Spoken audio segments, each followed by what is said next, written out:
Daniela. I'm 37 years old, and I was diagnosed with non-small cell lung cancer in February of this year. Okay, my first name is Linda. The date of my diagnosis was the end of March of this year, and the diagnosis was adenocarcinoma. I was diagnosed in November of 1999. Edward. I am 86 years old, and I have lung cancer, stage 4.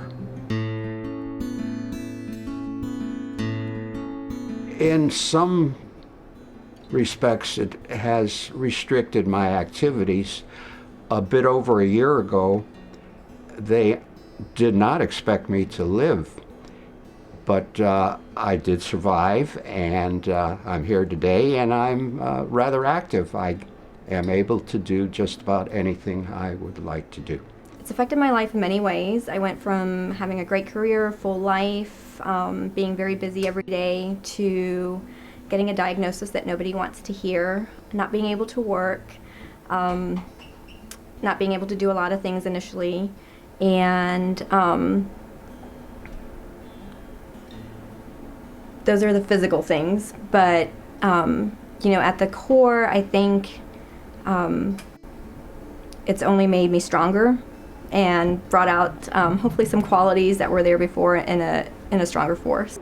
It hasn't affected it that much. But in 2003, when they told me I only had 6 months to a year to live it was not great. And so I said, that's not going to happen. So I did a lot of research. Everything kept coming up Moffitt. I picked up the phone, told them my situation, and made an appointment, and I saw Dr. Hara, and it's 9.5 years, and I'm still here, going for 10.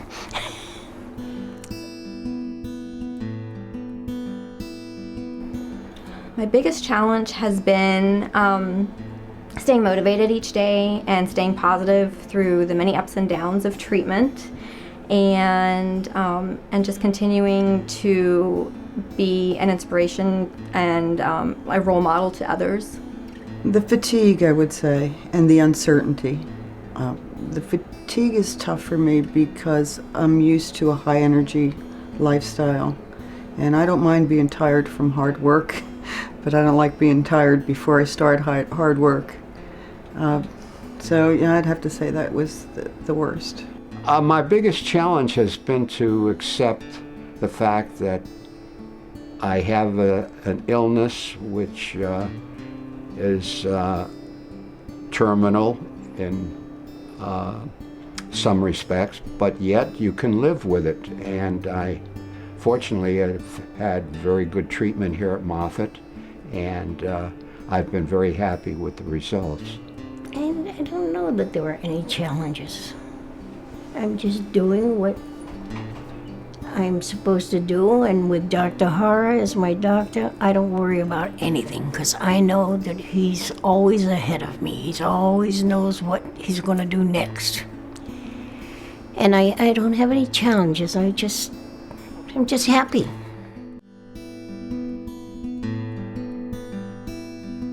I have a rescue, an animal rescue. So I have multiple cats, multiple dogs, a few reptiles, and a bird. So they take very good care of my moods. When I'm feeling down, I spend a lot more time with them. And I have a lot of good friends and good family. And any one of them I can call for a good cheer up. When I have a down day, I don't deny it. I embrace it. I let myself cry. I let myself have my pity party. But then I remind myself of where I've come. Initially, when I was diagnosed, I spent the first month in and out of the hospital, and I was very weak. I had to have people take care of me. I couldn't take care of myself. So I just remind myself of where I've come, that I've made it this far, and just the fact that I woke up and opened my eyes, makes it a good day. So keep moving. I deal with my down days trying to think of the better days. And it sometimes is not that easy, but it's possible to do that. And I've never let a down day guide my life to the extent which inhibits the activities which I want to do. I do walk. I'm a person who tries to stay active, and I feel that if you have the right mental attitude, it certainly can help you greatly.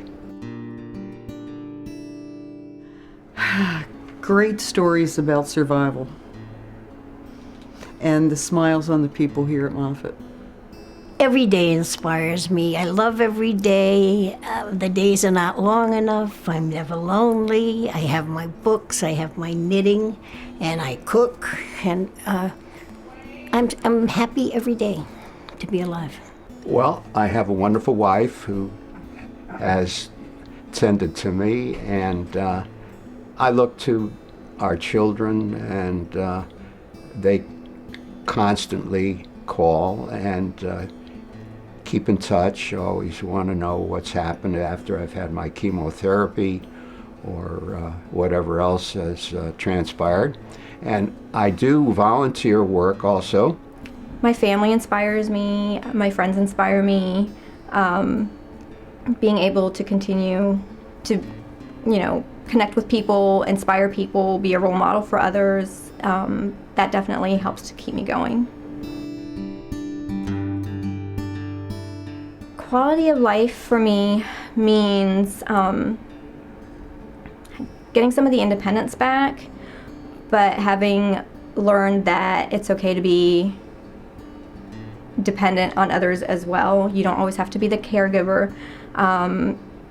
It means having quality relationships, making memories every day, getting up each day, and living it to the fullest. With this diagnosis, people often see it as a death sentence, but you can't look at it that way. You can't stop living just because of your diagnosis. Quality of life, I believe, is something that you make for yourself. Some people might be satisfied with a lesser quality of life. I try and strive for the most I can do.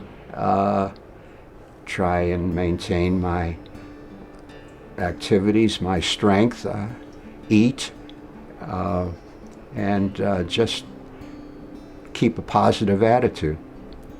I used to be extremely active, outside with the gardening and traveling back and forth and to Massachusetts, and now I can't do that. But I'm busy during the day, and it's just like before. It's just a good life.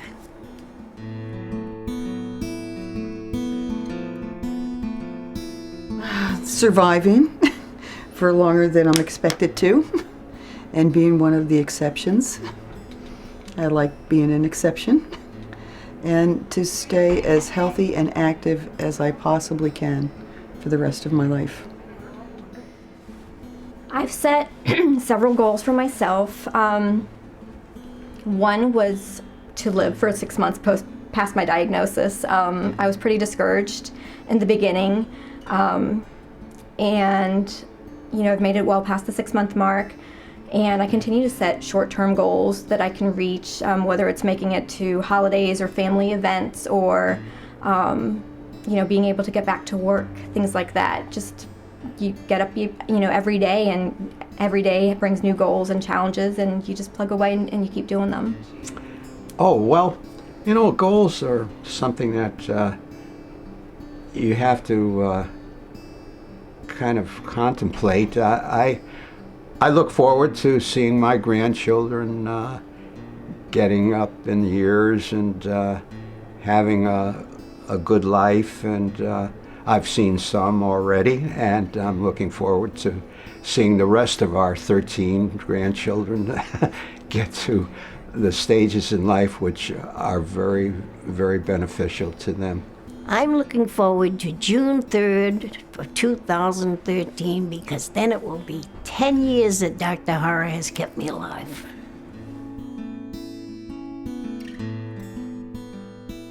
It can be very discouraging, I realize. But on the other hand, you have to remain positive and feel that what your doctors are doing for you is the best that is available, and that you have to accept what they tell you and lead a life that you feel will give the results that the doctors are looking for. You never can get a definitive result, but you feel that you can get a result which will prolong your life and give you a life that's worth living. I could tell you what I did. I went out, took a deep breath, had a cocktail, and called Moffitt. Never give up hope, stay motivated, and don't do what I did, which is get on the internet and research and research the type of diagnosis I had, because statistics aren't always your friend, and they're definitely not true for each individual. So stay away from the internet and just embrace each day, and embrace your family and your friends and your support system.